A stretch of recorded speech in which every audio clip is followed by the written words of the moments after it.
जाति प्रमाण पत्र के आज चौथे एपिसोड में आप सभी का बहुत बहुत स्वागत है। आज के इस वीडियो में आप सभी को बताने वाला हूं कि जाति प्रमाण पत्र आप लोग फॉर्म कैसे भरेंगे। अगर बच्चे का आप लोग जाति प्रमाण पत्र बनाना चाहते हैं जिसका उम्र जो है 18 साल से कम है यानी कि माइनर है, उन सभी का फॉर्म अलग होता है और अलग तरीके से भराया जाता है। एक ज़रा सा वहाँ गलती की जगह फॉर्म आपका रिजेक्ट हो जाता है। काफ़ी सारे लोग इसी चीज़ में जो है गड़बड़ी कर देते हैं। इस वीडियो में आपको बताने वाला हूँ कि कैसे आपको फॉर्म भरना है। आगे बढ़ने से पहले आप सभी को बता दूं कि मैं जाति प्रमाण पत्र के ऊपर एक सीरीज़ बना रहा हूं, यानी कि इसमें जो है हर एक एपिसोड में बता रहा हूं कि कितने प्रकार का जाति होता है, इसके लिए क्या क्या डॉक्यूमेंट लगते हैं, कैसे आपको फॉर्म फिलअप करना होता है, स्टेटस कैसे देखना है, कैसे आपको पता करना है कि सीयू का है, एसडीयू का है, फिर डीसी का है, असली है या फिर नकली है। यानी कि जाति प्रमाण पत्र से रिलेटेड A to Z जानकारी आपको एक एक एपिसोड में दे रहा हूँ। इसलिए वीडियो को लाइक करके चैनल को सब्सक्राइब करके ज़रूर रखिएगा ताकि नेक्स्ट एपिसोड आपको सबसे पहले मिल सके। तो दोस्तों, जाति प्रमाण पत्र का जो पहला पेज है इस प्रकार से जो है आपके सामने दिखता है। यहाँ पे देखिएगा, इसको मैं थोड़ा जूम कर लेता हूँ। इसको जो है सबसे पहले हम लोग एक एक करके देखेंगे कि इसमें जो है क्या क्या भरना होता है। सबसे पहले मैं आपको बताना चाहूँगा, ये फॉर्म आपका है अनुसूचित जाति और अनुसूचित जनजाति यानी कि SC और ST का। BC1 BC2 का भी इस प्रकार से ही होता है, बस खाली यहाँ पे यहाँ पे आपका रहेगा अत्यंत पिछड़ा वर्ग अनुसूचित 1 अनुसूचित 2, ठीक है। लेकिन जो यहाँ पे आपका फॉर्मेट है सेम टू सेम रहेगा, कोई भी चेंजेस यहाँ पे नहीं होता है। सबसे पहले दोस्तों यहाँ पे आवेदक का नाम, यहाँ पे स्टूडेंट्स का या फिर बच्चा का आपको नाम को लिख देना है, ठीक है, जिसका आप बनाना चाहते हैं। उसका एज जो है 18 साल से कम है, ज़्यादा है, कोई डिपेंड नहीं है। यहाँ बिल्कुल सेम होता है जो पहला पे जो मैंने पहला वीडियो में बताया था, सेम टू सेम इस प्रकार से होता है। दूसरा यहाँ पे आपका है आधार नंबर। आधार नंबर भर दीजिएगा उसी बच्चे का। मोबाइल नंबर जो है यहाँ पे आपको भर देना है। डेट ऑफ बर्थ यहाँ पे पूछा, डेट ऑफ बर्थ आपको अपने बच्चे का यहाँ पे भर देना है। यहाँ पे जेंडर पूछ रहा है, यहाँ पे देखिएगा 5 नंबर में यहाँ पे महिला है पुरुष है, इस प्रकार से टिक लगाना होता है, ठीक है। 6 नंबर में यानी कि 6 नंबर में बोल रहा है ये आपका जो है कौन सा कैटेगरी है। यहाँ पे जैसे कि अनुसूचित जनजाति है तो मैं यहाँ पे शॉर्टकट में लिख दिया हूँ ओ जो जा, यानी कि अनुसूचित जनजाति, ठीक है। उपजाति पूछ रहा है आपका क्या जाति है, वो यहाँ पे आप लिख दीजिएगा इस प्रकार से। उसके बाद दोस्तों यहाँ पे 8वें नंबर में आपसे धर्म पूछ रहा है, आपका कौन सा धर्म है, यहाँ पे आपको लिख देना है। उसके बाद हम लोग नीचे आते हैं 9 नंबर पे। 9 नंबर पे देखिएगा यहाँ पे आवासीय पता। काफ़ी सारे लोग इसी लाइन में यहाँ पे लिख देते हैं, यहाँ पे आपको नहीं लिखना है कुछ भी। उसके नीचे यहाँ पे पूछ रहा स्थायी पता, ठीक है। यहाँ पे क नंबर दिया गया है, यहाँ पे दिया गया ख नंबर। यहाँ पे 2 एड्रेस होता है, एक आपका होता है स्थायी पता, एक होता है वर्तमान पता। स्थायी पता होता है दोस्तों आप जहाँ का मूल निवासी है, जहाँ का जो है आप खतियान दे रहे हैं, तो आपका गाँव का नाम यहाँ लिख देना है। गाँव का नाम, प्रखंड, डाकघर, थाना हो गया, अनुमंडल, जिला, पिन कोड और यहाँ पे राज्य। उसके बाद यहाँ पे होता है वर्तमान पता। वर्तमान पता का मतलब होता है कि अगर आप लोग दूसरे एड्रेस में रहते हैं, अभी जहाँ रहते हैं वहाँ का एड्रेस आपको भरना है वर्तमान पता में। और अगर आपका जो है पहले कुछ और एड्रेस था जहाँ का आप मूल निवासी है, वहाँ आपको ऊपर में होगा स्थायी पता में। अगर आप लोग सेम एड्रेस में ही रहते हैं अभी भी, तो आपको इस प्रकार से डू लिख देना है, ठीक है। यहाँ पे ये जो आप समझ में आ गया होगा। उसके बाद यहाँ पे नीचे आएंगे, 10 नंबर में पूछ रहा है पिता का नाम। पिता का नाम को यहाँ पे भर दीजिएगा। पिता का जाति जो है यहाँ पे पूछ रहा है, पिता का जाति यहाँ पे आपको भर देना है। 12 नंबर में माता का नाम यहाँ भर दीजिएगा, ये ज़रूरी है।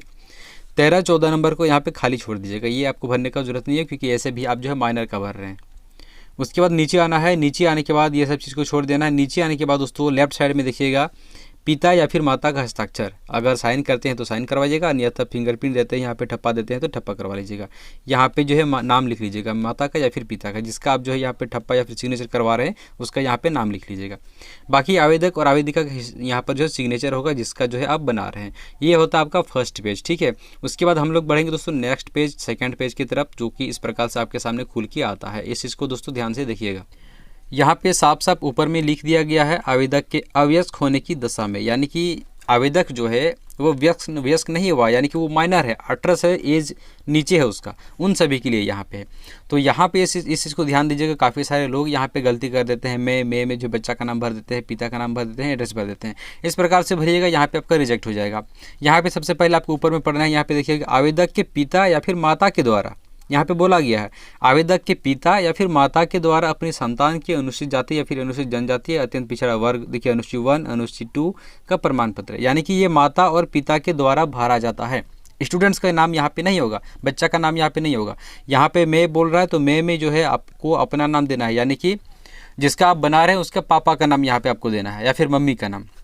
यहाँ पर जो है स्टूडेंट्स का यानी कि जो आवेदक है उसका पिता का नाम लिखिएगा और स्टूडेंट्स का दादाजी का नाम, साफ साफ आपको बता दूँ तो यहाँ पर स्टूडेंट्स का यानी कि आवेदक का दादाजी का नाम को यहाँ पे लिखना है। ठीक है, यहाँ पे उसका पिता यहाँ पे जो है सत्यापन करेगा, ये जो है प्रमाण पत्र देगा, तो उसका नाम यहाँ पे लिखिएगा, उसके बाद दादाजी का नाम को यहाँ पे लिख दीजिएगा।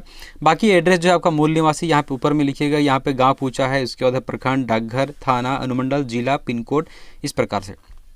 यहाँ पे आपको नीचे आना है। यहाँ पे नीचे आने के बाद यहाँ पे 2 नंबर में बोल रहा है मेरा आधार नंबर अगर है तो यहाँ पे भर देना है। उसके बाद यहाँ मोबाइल नंबर भर देना है।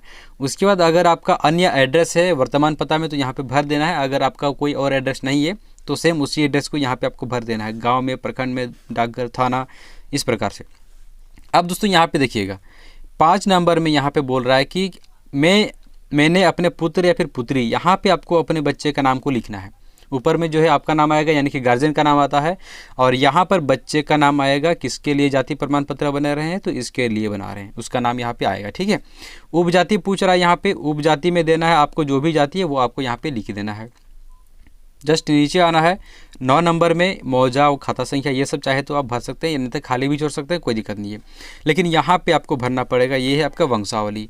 खतियानी रैयत का नाम पूछ रहा है, किसके नाम पे आपका खतियान है उसका नाम को यहाँ पे लिखना है। उसका कितना बेटा था सबको लिखने की जरूरत नहीं है, जो मेन है उसको लिख देना है। उसका कितना बेटा है उसको भी सबको लिखने की जरूरत नहीं, जो मेन है यहाँ पे इसको लिख देना है। और यहाँ पे दोस्तों लास्ट में दोस्तों आवेदक का नाम को जरूर लिखिएगा, बच्चा है चाहे बच्ची है उसका नाम लिखिएगा, यहाँ पे उसका पिता का नाम, उसका दादा का नाम, इस प्रकार से। यहाँ पे अगर ज़्यादा लंबा वंशावली है तो साफ साफ बोला गया है जो लागू ना हो उसे काट दे, जो आपका लागू नहीं है तो उसको आपको काट देना है। ठीक है, उसको भरने के बाद नीचे आना है। यहाँ पर बच्चे से सिग्नेचर नहीं करवाना है, यहाँ पे लिखा गया साफ साफ देखिए आवेदक के पिता या फिर माता का हस्ताक्षर।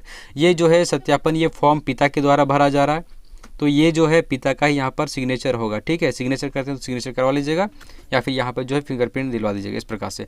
तो ये 2 पेज आपका बेसिकली मेन होता है पूरे झारखंड में, इस प्रकार से आपको भरना है। उम्मीद करता हूँ आपको हमारी वीडियो पसंद आई होगी। अगर आपको हमारी वीडियो पसंद आती है वीडियो को लाइक करके चैनल को सब्सक्राइब जरूर कीजिएगा।